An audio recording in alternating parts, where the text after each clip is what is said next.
Dans cette vidéo, on va corriger l'exercice numéro 3 de l'examen national 2013 session normale sur la probabilité, branche sciences expérimentales. L'énoncé de l'exercice est le suivant. Une urne contient 10 boules, 5 boules rouges, 3 boules vertes et 2 boules blanches, indiscernables au toucher. On tire au hasard et simultanément 4 boules de l'urne. Ça, c'est une expérience aléatoire, car le résultat dépend du hasard et dont le résultat possible sont cool. De l'énoncé de l'exercice apparaît le mot simultanément. Quand vous trouvez dans un exercice le mot simultané, il faut immédiatement penser aux combinaisons. Attention, l'ordre n'est pas important. Alors, la question 1 considère les événements suivants. Événement A, tirer 2 boules rouges et 2 boules vertes. Il nous demande de montrer que la probabilité de l'événement A est égale à 1 sur 7. D'abord, on schématise l'exercice. On a 5 boules rouges, 3 boules vertes et 2 boules blanches.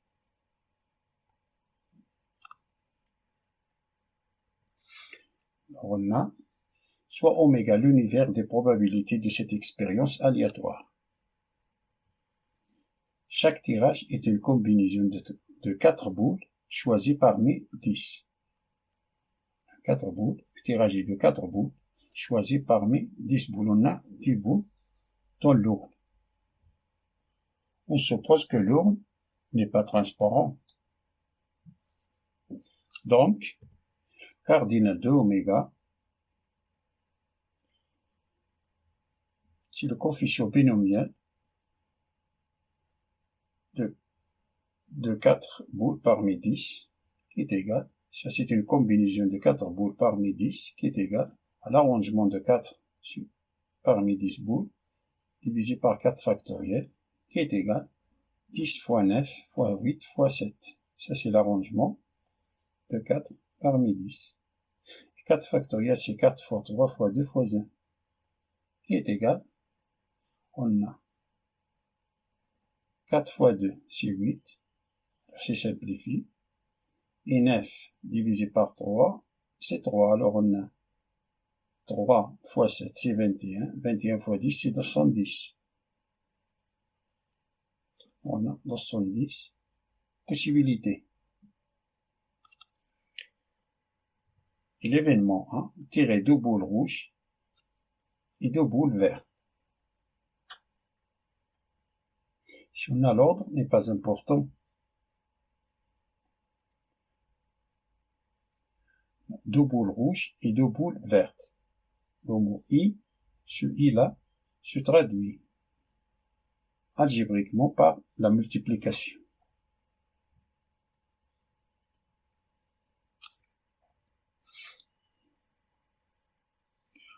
On a tirage de 2 boules rouges et 2 boules vertes. L'ordre ici n'est pas important.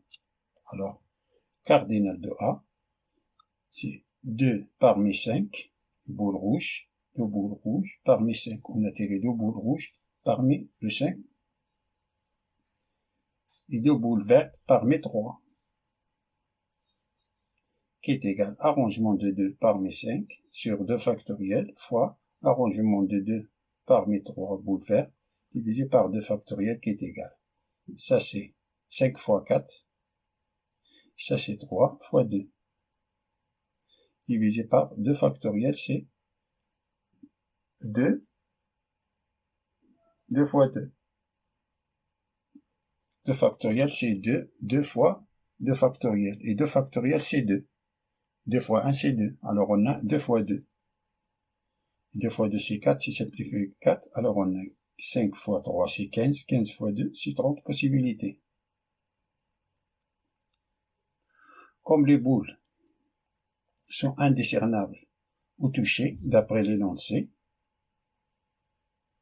indiscernables ou touchées d'après l'énoncé, signifie que chaque boule a le même chance que les autres d'être tirée.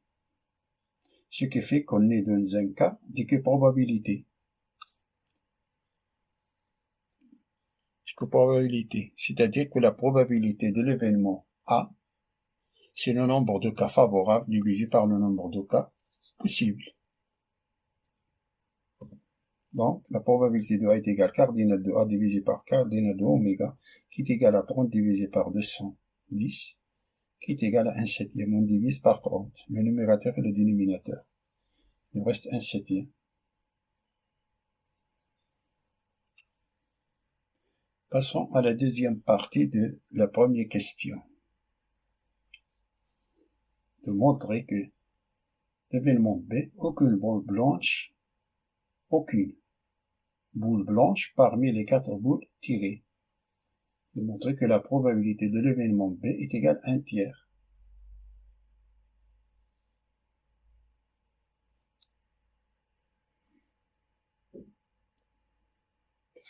Alors on a B, aucune boule blanche parmi les 4 boules tirées. C'est-à-dire que le cardinal de B, aucune boule blanche. C'est-à-dire, on a 3 et 5 rouges, c'est 3 verts et 5 rouges. On a 8. C'est-à-dire, on a 8 boules non blanches. C'est-à-dire, tirer 4 parmi 8, qui est égal à l'arrangement de 4 parmi 8, sur 4 factoriel, qui est égal à 8 fois 7 fois 6 fois 5, divisé par 4 fois 3 fois 2 fois 1. Qui est égal à 8 divisé par 4, c'est 2, fois 7, et 6, car on a 3 fois 2, c'est 6, c'est simplifie, fois 5, alors on a 2 fois 7 fois 5, c'est 70. Alors on a 70 possibilités. Comme on est dans une situation d'équiprobabilité, donc la probabilité de B, c'est cardinal de B divisé par cardinal de oméga qui est égal à 70 divisé par 210.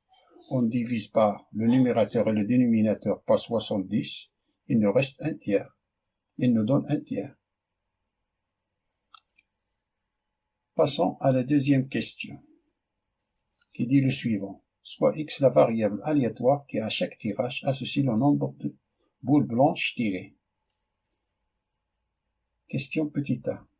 Vérifiez que les valeurs prises par la variable aléatoire X sont 0, 1 et 2.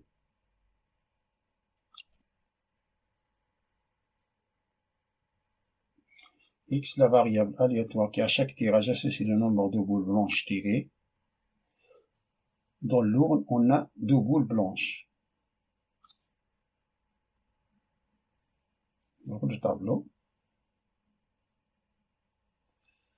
Valeur de X, c'est les boules blanches tirées. Ça, c'est le nombre de boules blanches tirées. Le tirage est de 4 boules. Si aucune boule blanche tirée, c'est-à-dire qu'on a tiré des boules rouges et vertes. Aucune boule blanche. Alors, le tirage, on a 0. On a 0 boule blanche tirée. Dans le tirage de 4 boules, on a tiré une boule blanche et 3 non blanches. Les boules non blanches, c'est les boules vertes et les boules rouges. Alors, la valeur de X, c'est 1. Si on tire 2 boules blanches et 2 non blanches, alors la valeur de X, c'est 2. Et le maximum de boules blanches qu'il y a dans l'urne sont 2. Donc, X oméga, c'est 0, 1 et 2.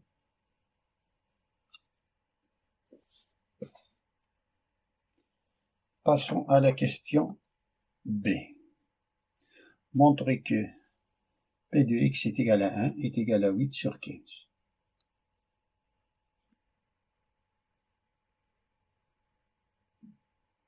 C'est égal à 1, c'est de tirer une seule boule blanche. On appellera ça, c'est l'événement T, ici, l'événement C. Dans l'événement C. Soit l'événement C, tirer une boule blanche. C'est-à-dire une boule blanche et 3 boules non blanches. On a dû tirer une boule blanche et 3 boules non blanches, c'est-à-dire les 3 boules peuvent être vert ou rouge. Et le mot « et » se traduit algébriquement par la multiplication. Alors on a cardinal de C, c'est une boule rouge, une boule blanche, c'est 1 parmi 2. Et les autres 3 boules, c'est 3 parmi 8. On a 8 boules non blanches, qui est égal. Ça c'est l'arrangement de 1, 2 sur 1 factoriel, ça c'est 2. Fois c'est l'arrangement 3 parmi 8, c'est 8 fois 7 fois 6. Divisé par 3 fois 2 fois 1, ça c'est 3 factoriel. Qui est égal. Ça c'est 6. Simplifié avec 6. Le numérateur. Il nous reste 8 fois 7, 56. 56 fois 2, 612. Possibilité. Comme on est dans une situation d'équipe probabilité, donc, probabilité de l'événement C, c'est-à-dire de P de X1 et de tirer une seule boule blanche, est égal à 112 divisé par 210, qui est égal à 8 divisé par 15.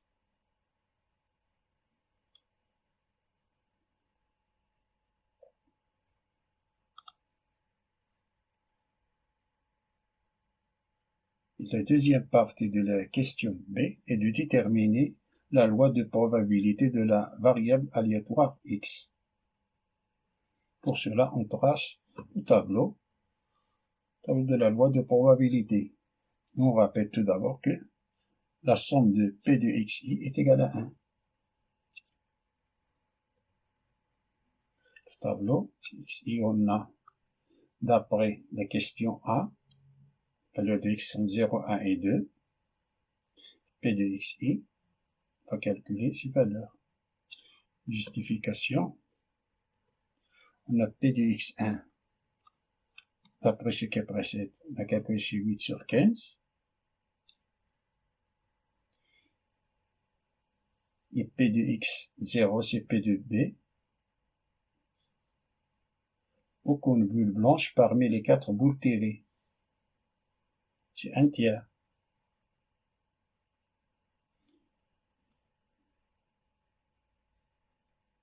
En appliquant cette loi-là,